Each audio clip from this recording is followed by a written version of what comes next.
I've told you before about my friend from high school who used to use words like terminal bypass and connutenator valve. And he would say to me things like, "Oh, I learned this in the Army," when he was 15. Obviously, he'd never been in the Army. You would think that impetuous teenage advice like that might be, well, outgrown. Let me ask you this question. Have you been given advice by someone that you have to look at their advice and say, I wonder where you came up with that? Do you even know what you're talking about? And why would you give me that advice? Does it suit me or does it suit you?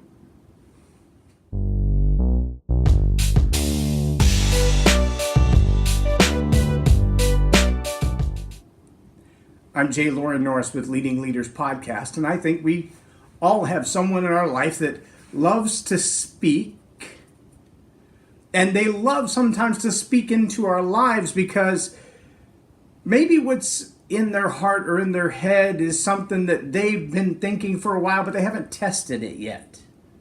And they want to know if you'll try it. Remember the old commercial, I think it was Life Cereal, when they would all push the bowl of cereal away and they're like, I'm not trying it, you try it. I'm not trying it, you try it. Let Mikey try it. He likes everything.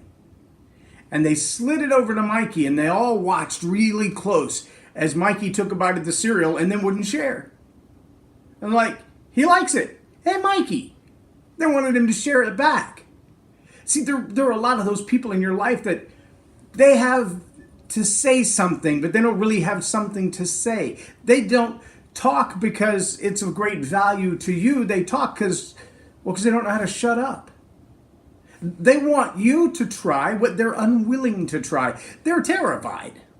They're horrified of the prospect. What if it did work and it was a huge success and they didn't know how to manage success? What if it failed and it was embarrassing? You try it. I don't want to be the failure. I just want you to have the great success. You know as well as I do that you've had advice like that. Well, maybe you should try this. I heard John Maxwell say last night that some of the best books on parenting he ever wrote, some of the best sermons on parenting he ever delivered, were delivered before he was a parent. I also heard John Maxwell last night at the Legacy Conference at Gateway. You can still register, by the way, if you're not. I heard John Maxwell say, when we're young, we are so certain about everything. But we're also stupid. I think there's a lot of truth to that. I also think when it comes to growing old, we don't all grow up at the same time that we grow old. Sometimes we get further down the journey, further from the birthplace, closer to the death place, and we haven't learned a thing. We're still walking around the same mountain for 40 years trying to figure out how do we get off of this path. But there are those people who, in the course of walking around the mountain beside you, have all kinds of recommendations. 15 ways to make $1 million, 32 reasons why you should be a better whatever. And none of them have a proven success track record. None of them have actually tried what they're telling you to try. Many of them, if you put them in the situation you're in, they couldn't handle it. There are those who have a lot of wisdom and a lot of education and a lot of bumps and bruises and scars to prove it that they've been where you've been. They've been where you are. And you need advisors in your life, and you need coaches and mentors in your life, and you need someone who's going to speak into your life, but not because they just can't not say something, but because they are deeply concerned about your best outcome, that they really want to add value to you. They're speaking into your life because you've asked them to, you've given them permission to, and you've vetted their ability to add value to you.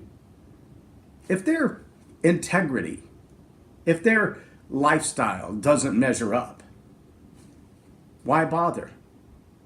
One last thing I heard from Michael Jr. last night at the Legacy Conference. Michael Jr. said He asked a man one time, if you had to go away to a foreign nation and leave someone else to raise your kids, if you had one way to measure their qualifications to raise your children, what would the one thing be that you would look at to know that they're qualified to raise your kids, since you'll never see your kids again?